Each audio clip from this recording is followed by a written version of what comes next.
2 weeks. For 2 weeks, Oscorp was sold, right? Because it was gonna go back to Formula. Oh, that's a really, really bad. I'm sorry, I couldn't resist Spider-Man 1 joke. I'm so sorry. Sorry, not sorry. Hey everyone, it's Chash. I know, it's been 2 weeks. I'm real sorry. We've been doing some stuff behind the scenes, and we're going to have Oathbreaker streaming this weekend at twitch.tv/Cheshire Plays Games. So let's do all the front up stuff first. You can also catch a VOD of it here on the YouTubes at youtube.com/Cheshire Plays Games. We're going to be doing Oathbreaker this weekend and maybe some more Commander. So I thought I would do an Oathbreaker deck tech. Now this one this only happened because I bought an M20 bundle and we got Bay Chandra foil mythic. So I thought we would build around it, even though it's an expensive planeswalker. It has a really great ability, or I should say she. Let's not call it it. It is she. Chandra has a really great ability in the fact that number one, can't be countered. 2 red, 4 colorless for a 6 loyalty planeswalker. But this is the best part. +2, each opponent gets an emblem with, at the beginning of your upkeep, this emblem deals 1 damage to you. Now, just imagine that you're playing Chandra's Regulator and being able to do that twice. I mean, all of your opponents taking 2 damage at the start of their turn sounds pretty cool. The fact that this hits everyone, that's why this deck is basically called, nothing personal. So, that's the +2. For the -3, Chandra, Awakened Inferno, deals 3 damage to each non-elemental creature. Now, we are running some non-elemental creatures, I think. I think we're running a human. But generally speaking, we're not actually running that many creatures because this is a burn deck. Of course, Oathbreaker being life totals as low as 20. We want to be able to burn everyone, and that's what this deck is based around. -X Chandra, Awakened Inferno is so foily. Deals X damage to target creature or planeswalker. If a permanent dealt damage this way would die this turn, exile it. We don't really care about the -X unless we're panicking. Our signature spell at this point is Flame Rift, and sorry, the light is just going to be terrible. I really apologize for that. So this is 1 red and 1 colorless, and it deals 4 damage to each player, yes, including you. I'm sorry, but you're dealing damage to everyone. That's the point of this deck, is it's nothing personal. Hey, I'm even dealing damage to myself. What do you care? Now, because of Chandra's +2, it means that your opponents are going to be taking some good damage, but we're also going to be able to use things like Light Up the Stage, on our turn at least. I know, don't get me started, but it's a burn deck, so exile the top 2 cards of your library until the end of your next turn. You may play those cards for 1 red and 2 colors. So this goes quite well in a burn deck, especially this particular deck. Now, we're probably going to be thinking, how are we going to... Why did I buy a bundle in the first place, I guess? It was for Chandra's Regulator. This is 1 colors and 1 red for a legendary artifact. Whenever you activate a loyalty ability of a Chandra planeswalker, you can pay 1, and if you do, copy that freaking ability. How amazing is this? It's just nuts. You may choose new targets for the copy. 1 and tap, discard a mountain card or a red card, and draw a card. So it loots and it shoots, and it's just so good. Okay, it doesn't shoot, but Chandra shoots, so whatever. We are running, of course, a copy of Gamble. This can be your signature spell just to go and get your Regulator as fast as possible. This is 1 red for a sorcery. Search your library for a card, put that card into your hand, and then discard a card at random, and then shuffle your library. So it's a gamble. Yeah, I did that. That's great. So next up, we're running some Chandras, of course, to make use of the ability. And let's just pull the camera back a little bit. There we go. Okay, great.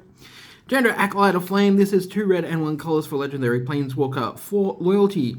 0, put a loyalty counter on each red planeswalker you control. Now, we are playing a couple, so that is relevant. 0, create 2 1/1 red elemental creature tokens. They gain haste.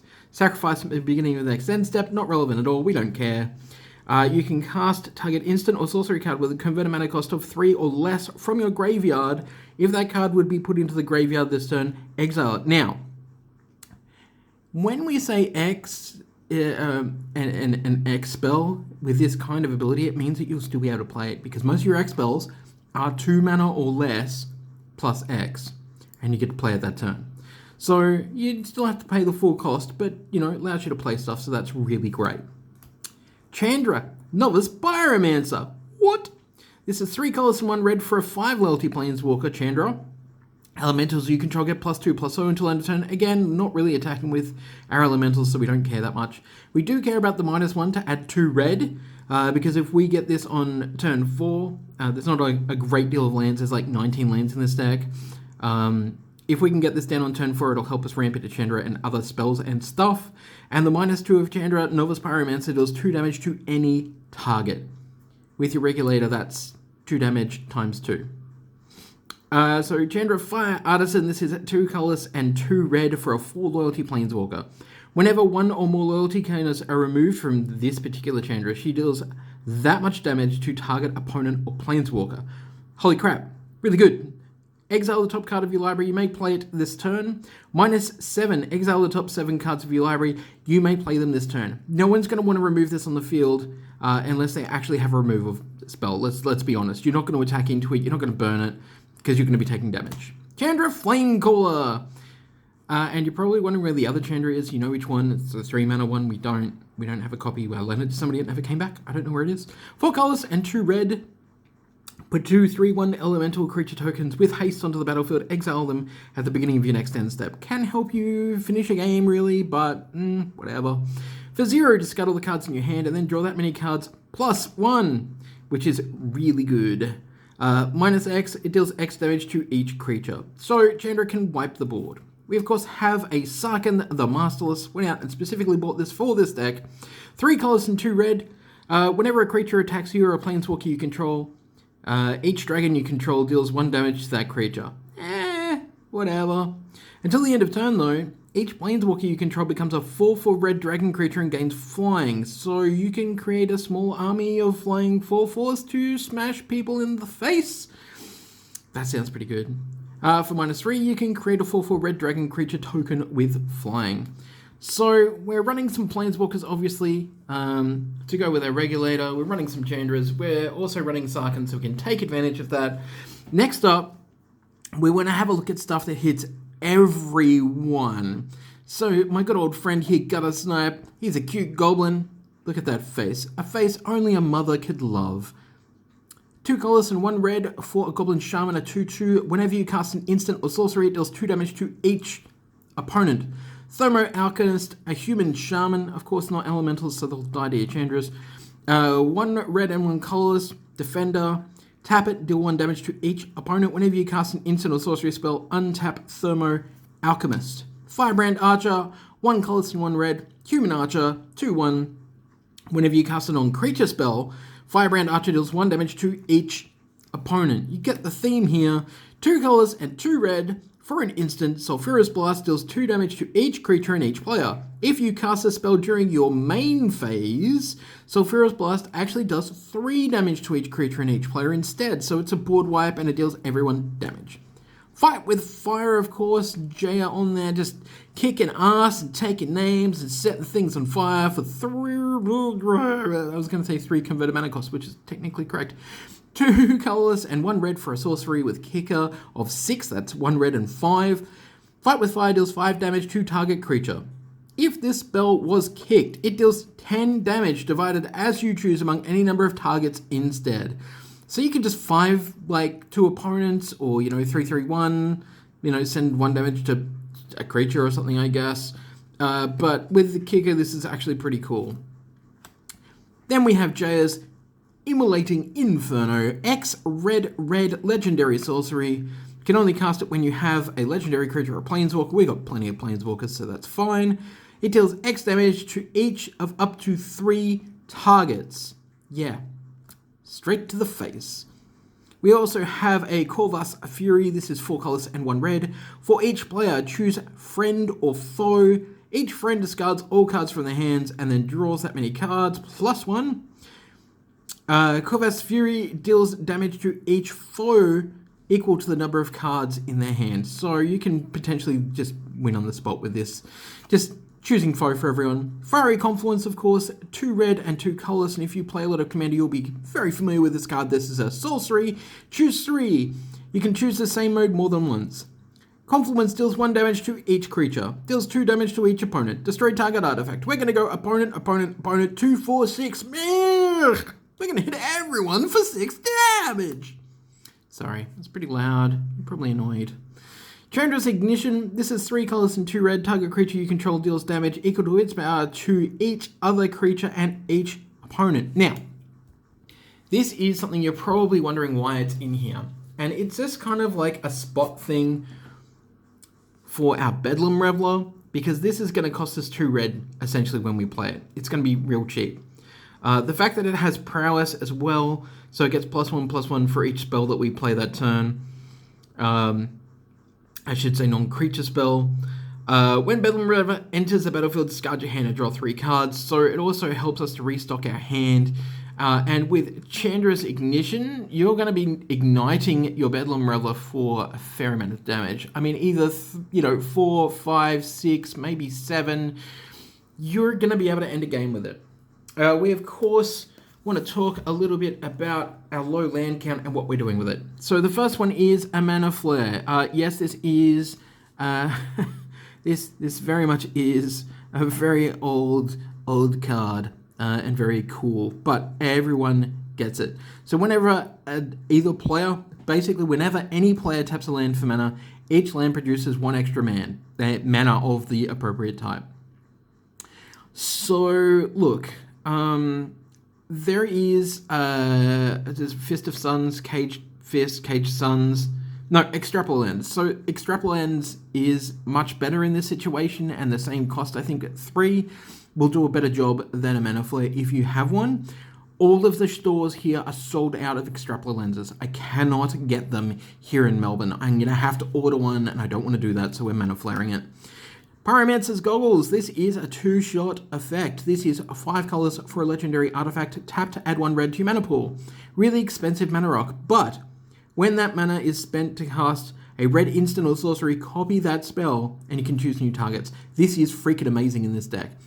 That I believe that those are Jaya Ballads. Yes? Okay, great. There we go. Yeah, okay, great. Shh. Ruby Medallion, of course, makes all of our spells cost 1 less to cast, so in this deck it is perfect. We have Primal Amulet as well, which I should probably take out of the sleeve. This isn't double sleeved, I'm so sorry, don't hate me. So Primal Amulet is an artifact for 4 colors. Instant sorcery spells you cast cost 1 less to cast. Whenever you cast an instant or sorcery, you put a charge counter on the Primal Amulet. If there's 4 or more counters on it, you can remove the counters and then transform it into Primal Wellspring, an awesome land. Add 1 mana of any color to your mana pool. When that mana is spent to cast an instant or sorcery, copy that spell. You can choose new targets. Again, just freaking amazing. So good in this deck, being able to double stuff up. What type of stuff are we going to double up? Well, I mean, if we've got a Seething Song in our hand, that's probably a good one to go for, so that you're getting, 10 mana? Sounds pretty good. Pyretic Ritual, of course. 1 red and 1 colors to add 3 red to your mana pool. Desperate Ritual, 1 red and 1 colors to add 3 red to your mana pool. Don't worry about the arcane thing. And of course, topping it off are things like Experimental Frenzy, so if we run out of cards, we can chuck this down and start drawing off the top. We can start wheeling people as well if we need to, if we want to get rid of a bunch of stuff in our hands, but the most important thing is that we get to draw 7 cards, so if you're doing this late game, you're probably going to be able to do it to win. We, of course, running Harsh Mentor, which was the human I was thinking about. This is 1 red and 1 colors for a 2/2. Never really saw play in Standard. There was not enough call for it, to be honest. It had a bit of sideboard play and just did not do anything. Whenever an opponent activates ability of an artifact, creature, or land on the battlefield, if it's not a mana ability, Harsh Mentor deals 2 damage to that player. It's pretty harsh. We, of course, have Runaway Steamkin to take advantage of our dogpiling of our instants and sorceries so that we can play spells, basically, and then take off all the counters and add a bunch of mana. One of the oldies but goodies, we got Hammer of Bogarden, because this is 2 red and the colorless to deal 3 damage to any target. And then 3 red and 2 colors to return it from... I know, right? To return it to your hand, play it only in your graveyard. So it's slow, but it's just a flex spot. Bonus round, of course. Again, we want to double stuff up, so bonus round is really good. Double cast as well, so that we can copy the next instant or sorcery spell that we play and choose new targets. We of course have Chaos Warp for a little bit of removal, just in case somebody has something down that means that we can't deal them damage or something. And pretty much the rest of it is just like risk factor and some draw. This deck looks super hyper fun, and I'm going to be playing this a lot over the coming week, and maybe even on this weekend's stream, we will see. But that is Chandra. She is the Awakened Inferno, and she's going to burn everyone at the table. I hope that you like this deck tech. Don't forget to hit that like button and subscribe button and do the obnoxious YouTuber things that I have to say, because otherwise people won't see this. Make sure that you comment down below with your favorite Chandra and tell me what your signature spell is. If you've got a list, feel free to post it down below and let's all jump on and have a look at each other's lists. I think that's a great thing to do. I'm Chesh here. Stay tuned for more awesome stuff coming up in the next couple of weeks. Stay frosty? Sure.